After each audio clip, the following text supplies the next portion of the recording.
Hey, hey guys, we are back again. This is Dynasty Queens, your girl Mia J in the building. I have my beautiful co-hosts, like always. Pamela and Nicole, what's up, y'all? That's right. Oh, you guys, today we have a wonderful guest in the Dynasty house. Let's welcome Miss Brandi Neal. Welcome, Brandi. Hello, guys. Thanks for having me on. Yes, I love your hair.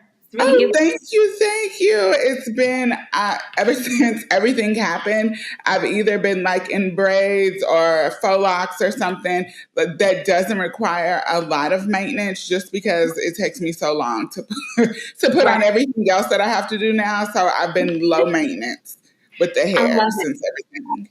Girl, a good protective style will get you on your way every time. Trust me. Yes. Okay, so let's get into it, Brandi. Can you please tell the viewers a little bit about your background, where you came from, where you grew up, and before you get ahead of yourself, because your story is so phenomenal, and I'm sure that the outreach that you can actually potentially have is even greater. So I feel that before we even get started, you have a purpose and a calling, my sister. So my first question after talking about your background is, when did you realize that you had a calling before anything happened? And I'll let you go ahead and get started. Okay. Wow. I'm from Port Arthur, but I moved to Houston in high school. So basically I've been in Houston all of my life. So that is where I'm from. And, sorry, what else do you want to know? I'm so bad about talking about myself. No, it's okay. It's an open space. So pretty much just tell us a little bit about your growing up in Port Arthur, moving to Houston. And then when you first realized that you had that spirit of giving back. Okay. I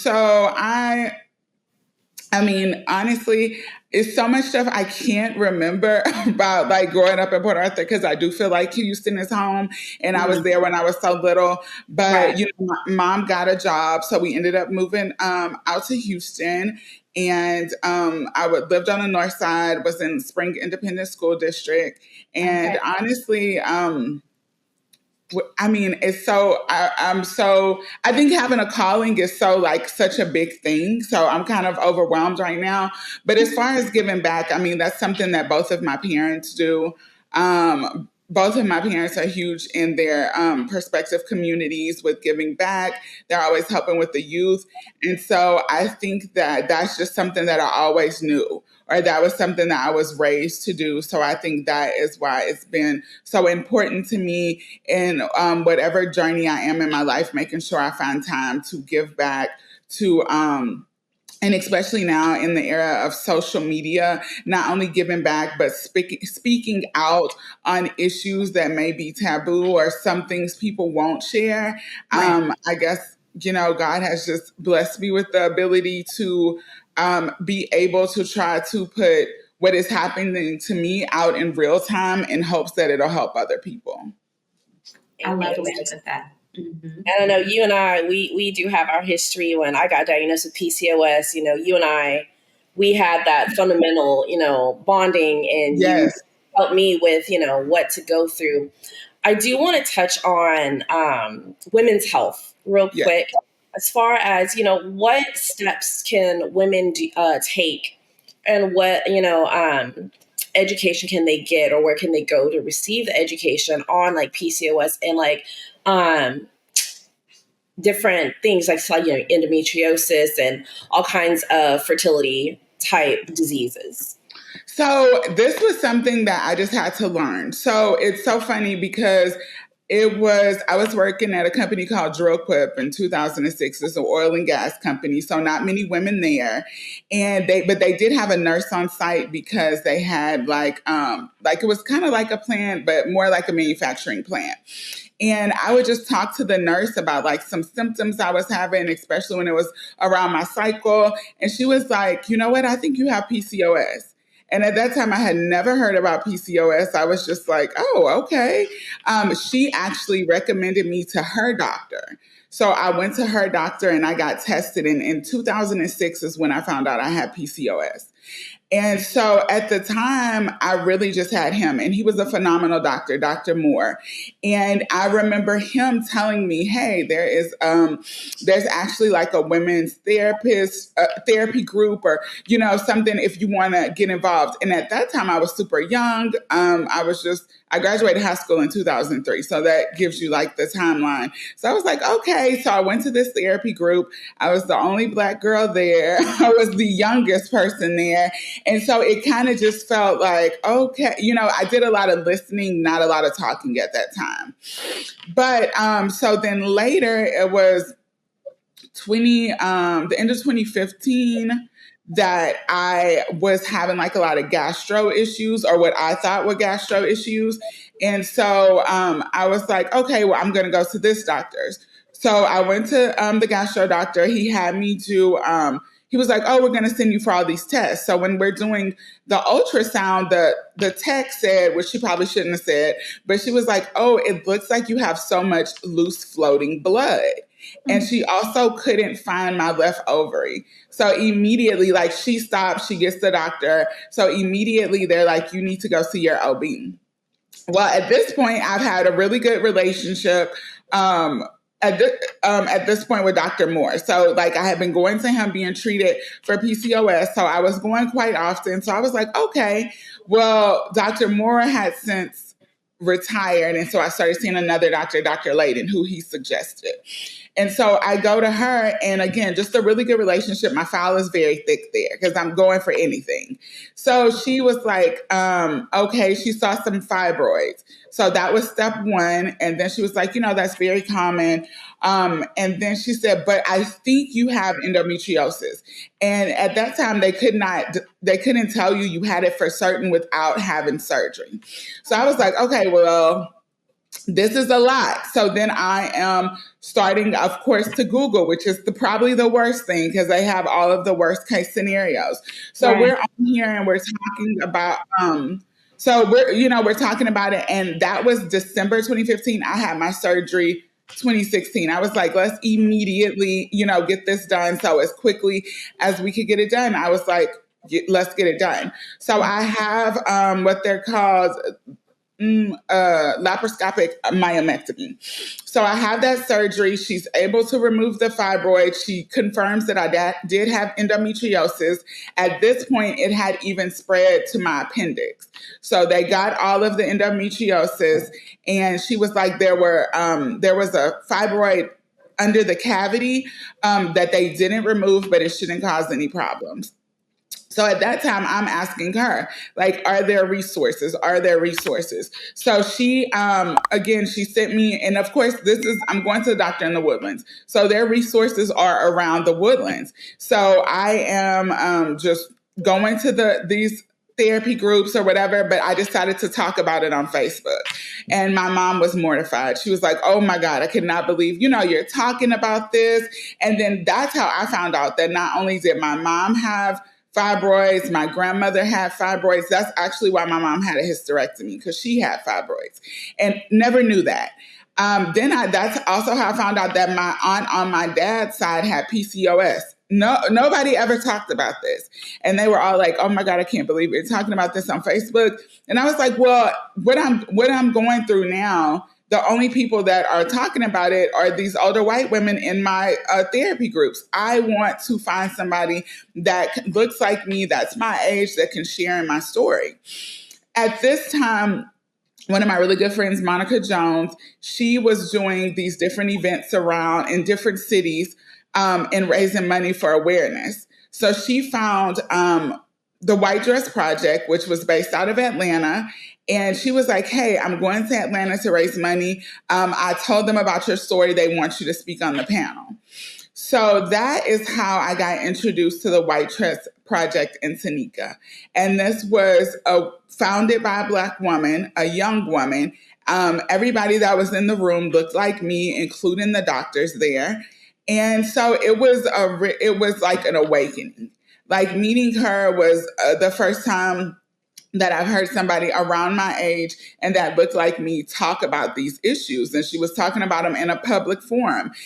It was men and women in the room. Like, that is when I knew that it wasn't just a me issue. It wasn't just a women's issue. It wasn't just a body issue. It wasn't just a mental health issue. It was all of those issues. And that I shouldn't feel shamed or feel any type of way about speaking publicly about how, what I'm going through. And especially at that time, being young, unmarried, no kids, I wanted to speak to other people like that, because the therapy groups in the Woodlands, shout out to those ladies, they were great, awesome. But a lot of them found out when they were having their kids. A lot of them had they were a lot older. They were, thinking about hysterectomy. So our stories were not the same. So I think getting in that group was what really made me seek out speaking about it more, talking to more women about it. Like, even if I could help women, because even with endometriosis, it's really not caught until, they say, average 7 to 10 years.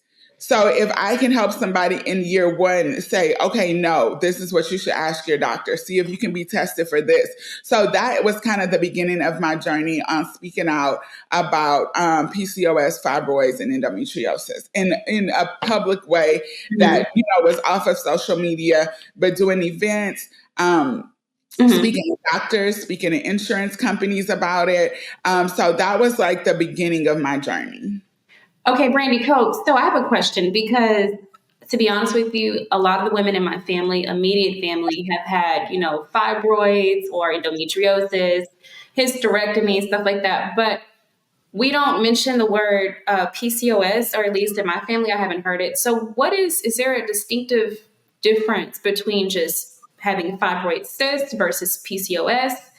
And then I didn't know that endometriosis could have that long of a history within your body. I thought it developed after like an ectopic pregnancy. So No. So PCOS is polycystic ovarian syndrome.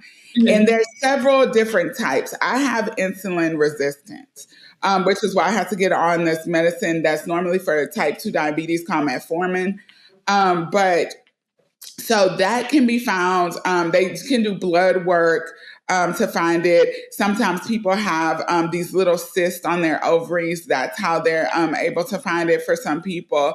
A lot of people, you can tell they have really bad hormonal acne, or it's like they are like growing a beard because they have like their testosterone is elevated.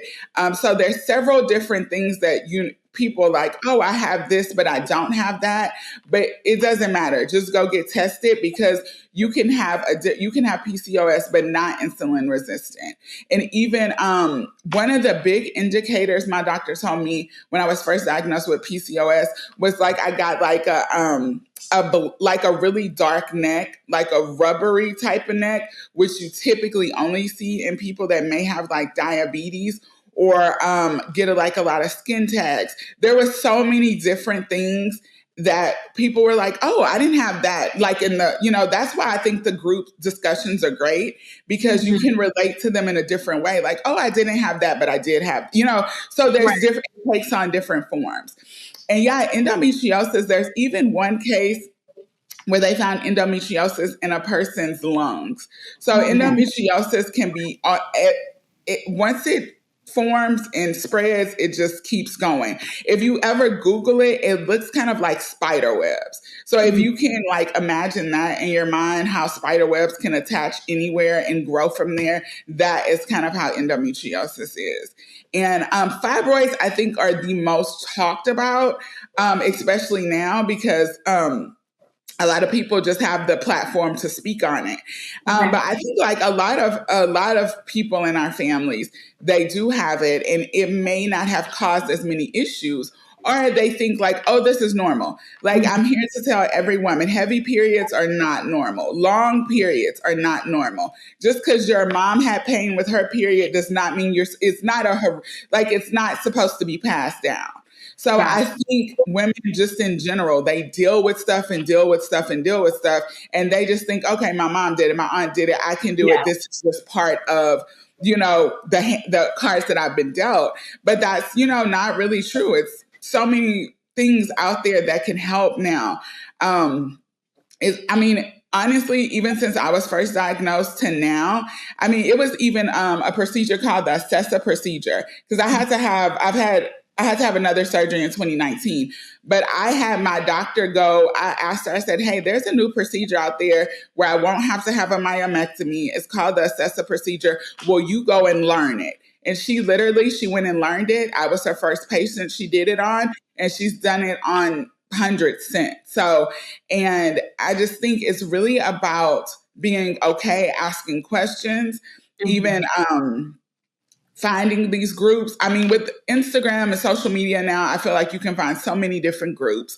But I think that's where it really starts. If you are having any of the symptoms, if you are going to your doctor and they aren't willing to discuss different options with you, like, get in these groups, find different doctors, find women who you can lean on to help you, because I think that is imperative when you're going through anything like this, because not only is it physical, but it's also mental.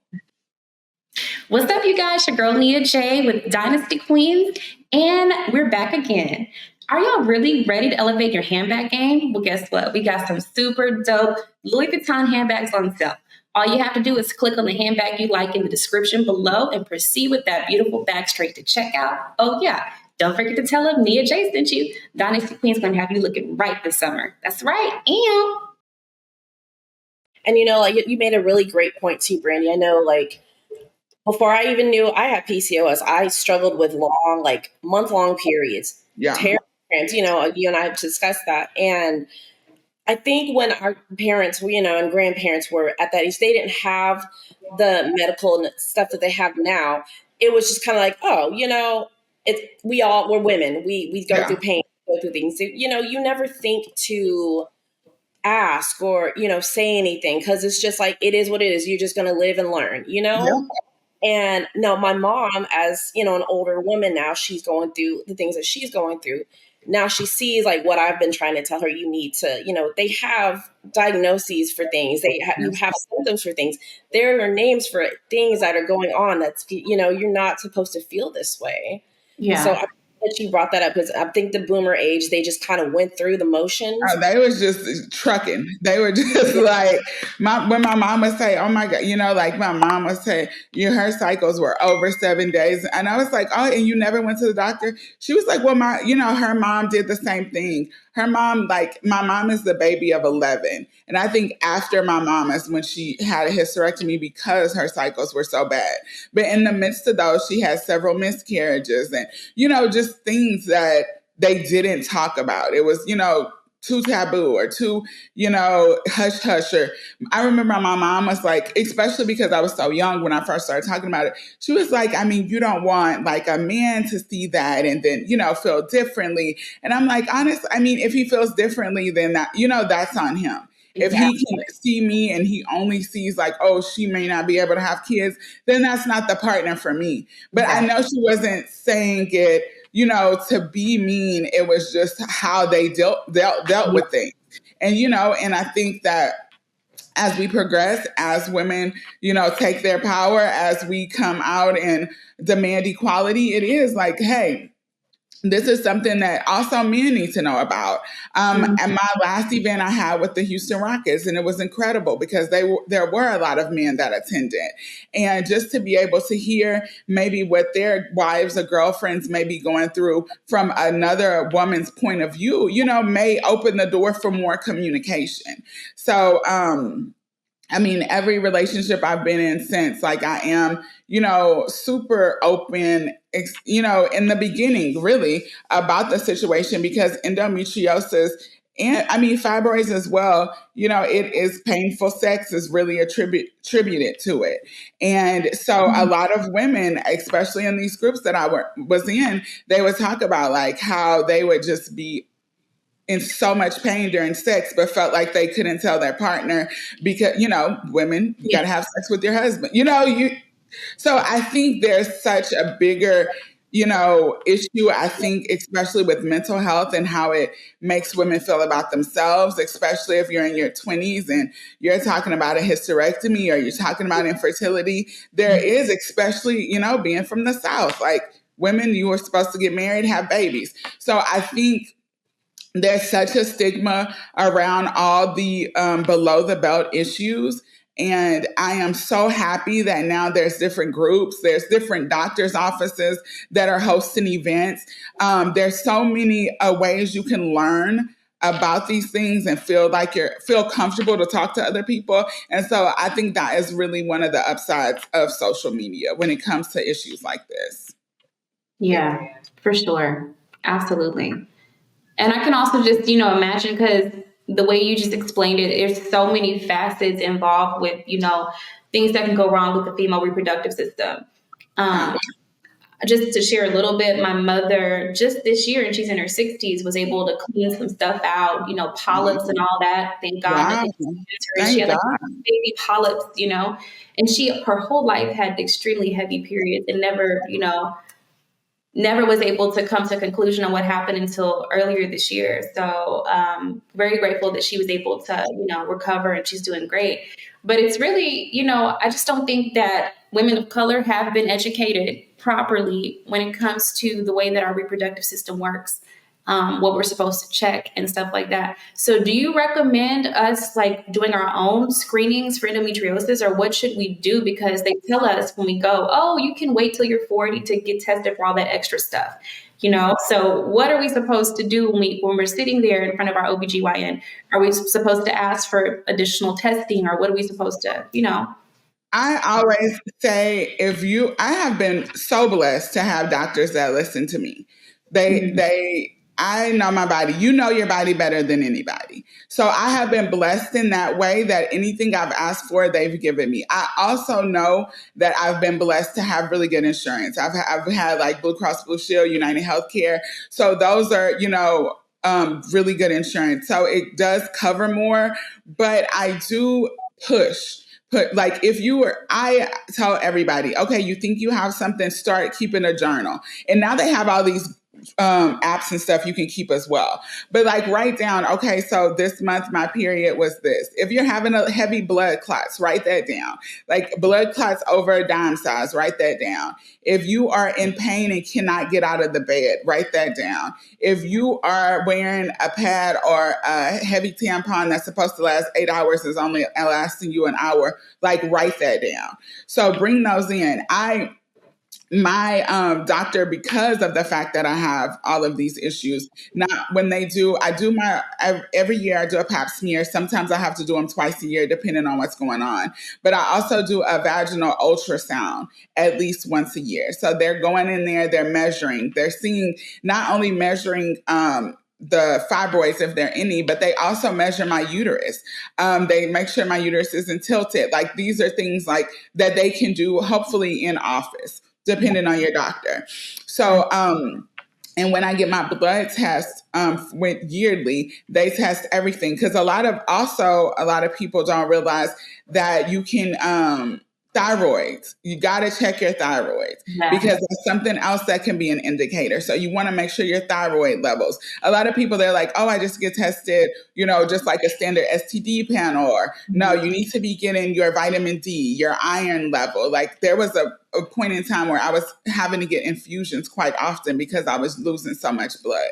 But you don't know that if you're not checking your iron. Right. If you are on your cycle and you are tired to the point where you have to snooze 5 times, write that down. And when you're bringing all this data into your doctor and they're still saying, oh, no, we can wait, find another doctor. Right. You have to find doctors that will listen to you because you know your body. You are with yourself every day. So every time, when something is off or something feels weird, you're going to be the first person to know that. So I always notate that if it's something, especially if I'm having too many blood clots, I will call my doctor right then and there. Hey, this is the situation this week. Is there something you would like me to do? Or, should I make an appointment? Because a lot of women, too, don't like going to the OB on their cycle. That's literally the best time to go. That's the Wow. best time to go because they can see what's going on in real time. They can get in there, and it's really just important that you feel so comfortable as women. You know, you have to feel comfortable. This is such an intimate situation. This is something you should feel 100% comfortable doing, speaking to, and seeing what they have to say in return. Exactly. You know, and you know, for you, Brandi, you've had the good, the bad, and then you've had the ugly. And you know, we definitely going to touch on the ugly, because I feel like, you know, when I talk to you, I feel like, you know, your story is so pivotal, and it, you know, there's so many people out there, even with the PCOS, you know, with the fertility and everything. You've touched so many lives. On the other aspect of it, I know that you will touch so many other people that have gone through the same situation with, you know, malpractice, because that's honestly what it is, malpractice, you know, that you went through. Do you mind going over what happened with you in the past year and a half, with our viewers, and let them know exactly what's going on and what we can do and advocate for you and for other people? Yes. So on top of all this, so it's so crazy because last year, well, I will say like, so the end of 2022 was really rough for me. And but what I was doing was getting better with my health. So I was really focused on that because everything else I felt like in my life was going crazy. So that was something I was going good. I was losing weight. I was, you know, getting back. I had a gut health test, which I really also recommend. Latrice Mason here in Houston, she did a gut health test for me. And oh my God. So it was incredible because it's like you get back like 36 pages. You get back like what vitamins you should be taking, what vitamins you shouldn't be taking, what nutrients your body needs more of. The gut health test really was the catalyst also to help me get my PCOS under a different level of control, even to the point where I was able to get off metformin. So shout out to her because that was incredible. But so I was going through that. So again, I'm very in tune with my body. And it was last November. And I remember it just because the day before on the 18th, I got a call from my dad and he had just told me he was diagnosed with cancer. Oh. And so that was just like, you know, and pancreatic cancer at that, which, you know, is an ugly cancer. So on the 19th, which was the week of Thanksgiving, I was going to go spend time with my dad, but I was feeling like I didn't know what was going on. I don't know if it was like a cold. I don't know if it was like a UTI, but my body was feeling off. And because the fact I wanted to go spend time with my dad, and, you know, he had just told me this, I wanted to make sure that I wasn't bringing him anything that would hurt him in any way. Like, so I was like, I don't know if this is COVID. I don't know what's going on, but something's going on with my body. So I researched like urgent cares in my area, which is mistake number one. But anyway, so I found this clinic, New Med, off of Montrose. I go there, and honestly, I should have listened to myself because it was like neon signs everywhere. And I'm like, is this a real clinic or is this just like one of these things that are popping up, whatever? So I go in there and I'm like, hey, I don't know exactly. I was like, it might be a UTI, it might be COVID. I don't know. Something's going on. I said, do you guys do that testing here? And the gentleman at the front desk was like, yeah, of course, you know, fill this out. So I fill it out and I go back. And there was no sheet on the bed. So that was my sign number 2 that I should have got out of there. It was just like the little black thing. And I was like, okay. So I, you know, I'm going about it. So I'm telling the doctor, like, listen, I know my body very well. There's something going on.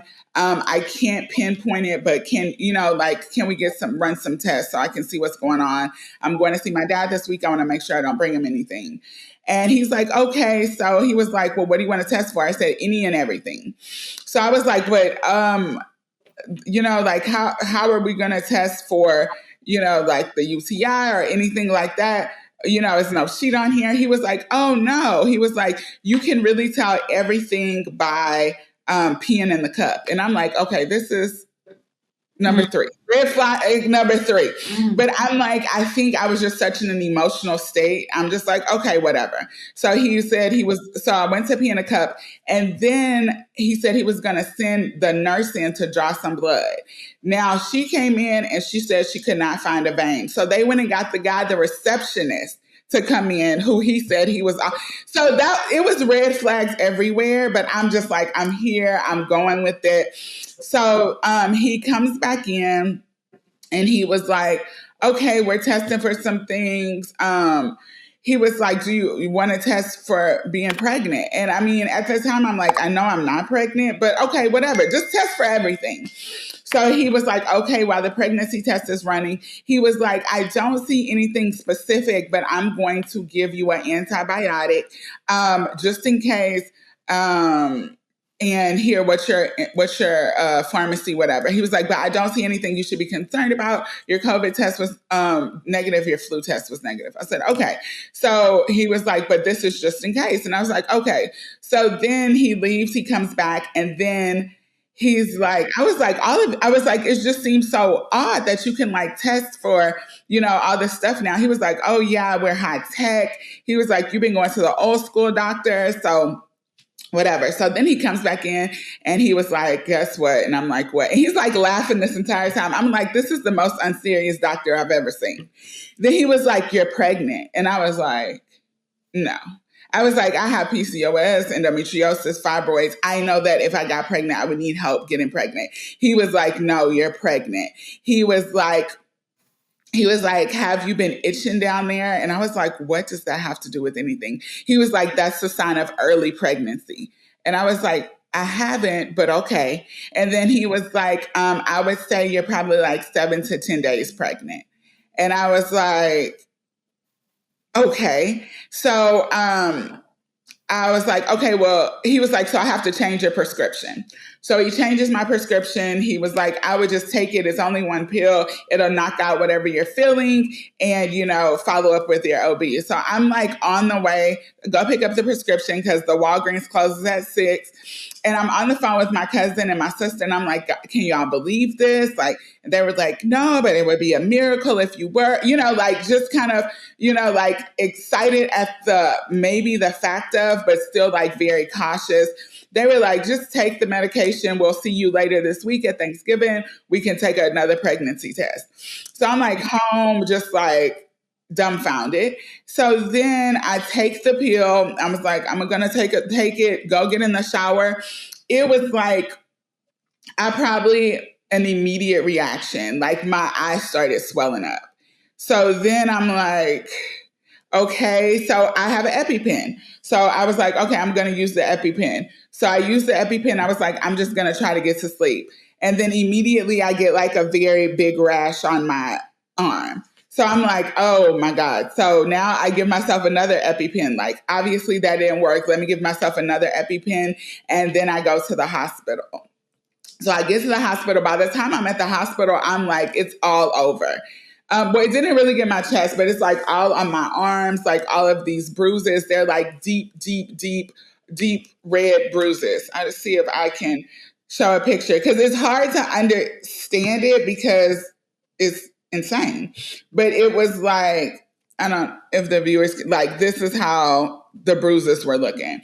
And so they gave me another epi injection at the emergency room. They gave me a steroid. Nothing was calming this down. So they ended up checking me into the hospital. So I stayed at the hospital that week, which was sad because, again, I didn't get to spend time with my dad for Thanksgiving. But I was released. They gave me some medication. But then when I got home, it just got worse. So the spots ended up turning into what is it called? Was it gangrene or was it staph? Oh, they ended up turning into, why am I drawing a blank? blisters. So they ended up, all the spots ended up turning into blisters. Then the blisters ended up turning into second and third degree burns. And so when I went to my doctor, and to top it all off, I was never pregnant. So there's that, was never pregnant. The emergency room tested me immediately, was never pregnant. So the prescription never had to be changed. I could have just stuck with the antibiotic, was never pregnant. So anyway, so everybody knows, because I had a allergic reaction in 2018 to the medication diflucan. So I had that on all my records everywhere that I'm allergic to that. Well, it turns out the medicine that he gave me was just kind of like the generic brand of diflucan, called fluconazole, which I didn't relate the two names. And normally I Google everything, but I think just like the mental space I was in, I didn't at the time. So that happened. So then, like, it was terrible. You can see, I can send you some pictures or however you want to put it, but it was like my eye was completely like burned over. Like now it's still a year later and I'm still dealing with it. The spots are still there. The doctor that's treating it said it could take you started off from 9 months to a year. Now with the progression and how deep everything went, they're saying it could take a year to a year and a half. And it's been terrible. It's been terrible. I mean, I cannot, we live in Houston, but I cannot wear short sleeves. I have to be covered 100% at all times. If I go out without like any medication, which I'm still using like a medication, then I have to use a SPF 100, nothing lower than that, covered at all times. If I don't have the medication on, and I do, even if I'm just walking to the store or across the street, I have to wear like these silicone patches on the spots that do show, like on my neck and on my face. It was to say like traumatic. Like it was, when the beginning happened and your skin is shedding, like you could just walk around and see like, my skin, like I couldn't sleep, you had to sleep on like these pads, and it was, it's no other word to say but traumatic. And then the worst part about it is when I originally called the doctor's office, because they never called me with any other results. When I called them just to see what was going on, they were like immediately like, just at this point, I wasn't even thinking about a lawsuit or anything. I was just like, oh my God, this is what happened. Can you tell me like why I was prescribed this? And they like, I guess like immediately lawyered up. The nurse wouldn't talk to me anymore, wouldn't email me, had to like, the owner called me, but you could tell he was being coached because every time I would ask a question, he would like go on mute and then respond later. So it was just like, not only, it was just sad. Also because I've had such a great experience with doctors, to now be treated like that, the opposite, and treated like they just didn't want to be liable, then treated like a human being, I think was just traumatic. And I mean, there's no other word to describe it. And then also like having to be in the house for several months, not being able to go outside, can't even have my windows up in the house, have to be completely dark, completely covered at all times. It is, especially in Houston where it's so hot, it turned into a very sad year. Like there were great moments, but overall the years is just, I feel like I could just throw it away almost, just because of the fact that there's so many things. Like I had to miss very important things like weddings and baby showers and things that I would normally always show up for my friends. I didn't celebrate my birthday, and like all of it may seem trivial, but mentally it also was really hard. And especially having PCOS and having like that depression already there, it just amplified what I was already going through. I was just like, you probably can't see now, or you can't see or you can see a little bit, but like these are still everything that's still there. And this is from one 300 milligram pill. This was not a series of pills. This was from one pill. Yeah. And I had to go to several different doctors to kind of figure out what this was called. And I think we ended up deciding it would be called a fixed drug reaction. But I mean, it was crazy. Brandi, you know what? You've covered the turmoil, but how are you feeling now? And let's, you know what I mean? I hear what you're saying about the year and everything, but let's focus on the last chapter of 2024. You're able to share your story to a pretty large following today, and I know you're already out there in the field doing your work. So I just want to say that God has, like I said, has put something over you, a calling, and I don't think a lot of people would have been able to handle the things that you've been through. However, I feel that your story is what's considered a testimony. It's not just a story. So you need to pat yourself on the back, stop beating yourself up. You are alive, you're healing, you're beautiful. Yes, ma'am. You know, we feel you, and it's going to be okay. Honestly, it's going to be okay. You so much support. You know, you were there for me, and you know, we are here for you, and you're not by yourself, baby. We've got you, and your story is, whoo, girl, you make me cry. Your story is a testament to other people. You know, you don't know whose lives you're going to touch. Exactly. With your story, you know? So yeah, and I think that is what has kind of kept me going. Like there's this post that was like, just talking about how so many people suffer in silence. And sometimes I'm like, oh, do people really care? Because, you know, as time goes on, you know, what you go through, you get less and less calls, or, you know, people understand less and less because you are alive. But going through something that the scars are showing still a year later, I think it's more mental than anything. But again, as you said, it is a testimony because it's a mental reminder that I'm still here for a purpose and still here for a reason. Because one of the doctors that I did see, he was like, I don't know if you realize, but you could have died from this. There are people that have died from this. And so to hear that, and it makes it feel like almost that this is not this instance is what God put me here for, but to be able to speak out and give comfort and give hope to other people that may be either experiencing something similar or just are going through something in secret, and then they can just watch this and feel like somebody is speaking on their behalf. Absolutely. So I hope that I'm able to continue to do that and continue. I love when people inbox me and share their stories with me, and just know that that helps me as much as I hope to be helping you guys. Absolutely. Absolutely. And, you know, it's such a big thing for me that I have other friends too that have gone through different types of situations medically, and the doctors just really, for lack of better words, don't give a shit. Mm-hmm.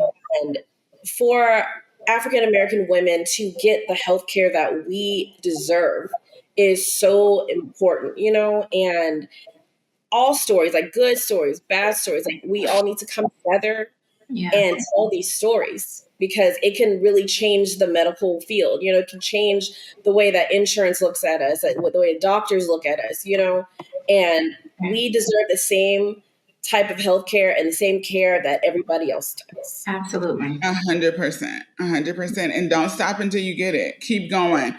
Get a different referral, go to a different doctor, read the reviews, read what people, because all the doctors have Instagrams now, read what people are posting into their Instagrams. Like, obviously, you're going to have your one-offs, like the doctor took too long or whatever. Mm-hmm. But honestly, sometimes, like, some doctors, they do take long because they're in there actually talking to their patients. And reviewing your chart before they go in the room. They're supposed to. So I think that is such a huge, like, flag. Like, when they come in and they're like, especially if you have a chart and they haven't taken the time to read it because they're going from room to room to room, like, get a doctor that listens to you. I think that above all else, get a doctor that listens to you. If you feel uncomfortable, immediately leave. You can take that up with your insurance or get your copay back out another way. Yeah. But those are the two things when it comes to doctors. and and write things down. So if you're going through something and you're leading up to that appointment, make sure you write down all things. So when you get to the appointment, you also have something to say back, or you also have said, oh, because when it goes back to like fibroids, people are like, there's so many different things now, but research if you want the fibroid lasered, or just do your research a little bit beforehand, ask other people. And so when you go to the doctor's office, you're not going just in a space to listen to them. I mean, they are the professionals, so you want to listen to them, but you also have questions to ask. I think it's so imperative to go in with questions to ask your doctor. Yes. And also for justice for you too. Thank you. I know that he, whoever that man is, he did not get the justice that you deserve, the justice from what happened. I'm sure with the platform, we're going to get you your justice, girl. Thank you. Yeah, I'm still going. What also was frustrating about this situation is that everything has had to be paid out of pocket because the insurance weren't covered. They covered the treating of the internal, but all the scars and patches that they feel are external, they feel that that's cosmetic. And so, especially with me being out of work for so long, I haven't been able to get all the different treatments because I just honestly haven't been able to afford it. Just the laser treatments alone are $1,200 a session, and that's like a 30-minute session.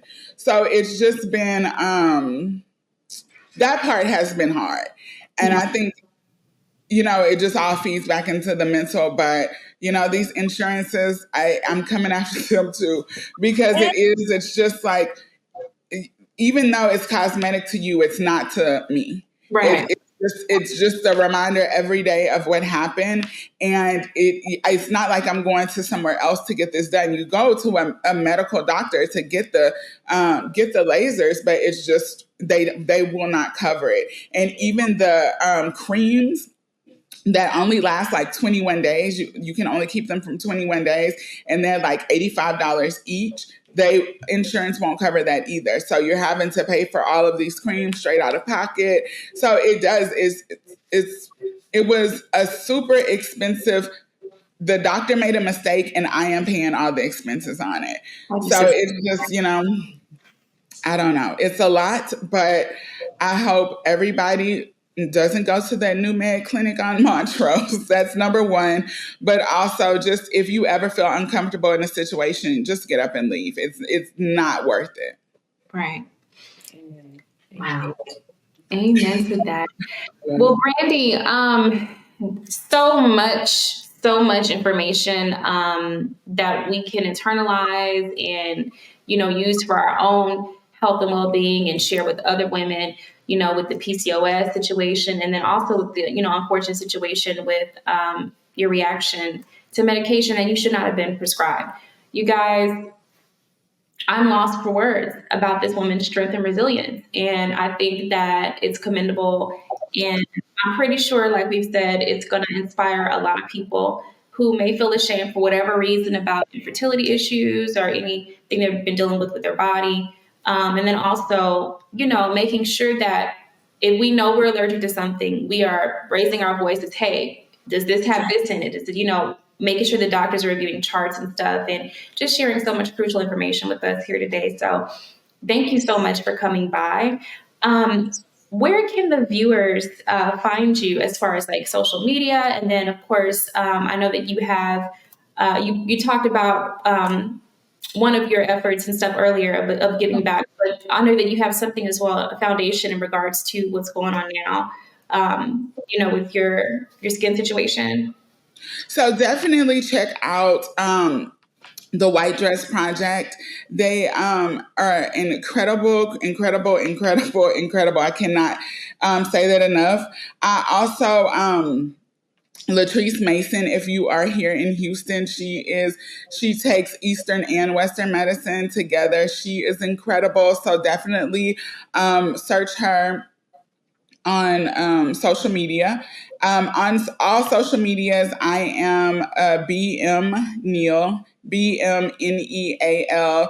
That's from X. I guess it's not Twitter anymore, but X, Instagram, TikTok. My social media is the same across the board. But I definitely post like doctors that have that I know personally that have come, given of their time to speak at different events that I've been to. So there's different doctors in the Houston area and beyond. If you are looking for any type of referral, and yeah, just connect with me. I would love to hear stories or any type of feedback or anything like that. I am so grateful that you ladies had me on today, giving me the opportunity to share my story. No, it was a lot, but so thank you very much for having me. Absolutely. You just don't understand how many lives you're going to touch. Like, thank you so much. It's incredible, hon. And I really appreciate you for, everything you've done for me as well, and what you're going to continue to do, as you progress. Thank you so much. In closing, guys, we are Dynasty Queens. I am your host, Pamela Nicole, and I've got my beautiful co-host, Mia J. And until next time, we'll see you then.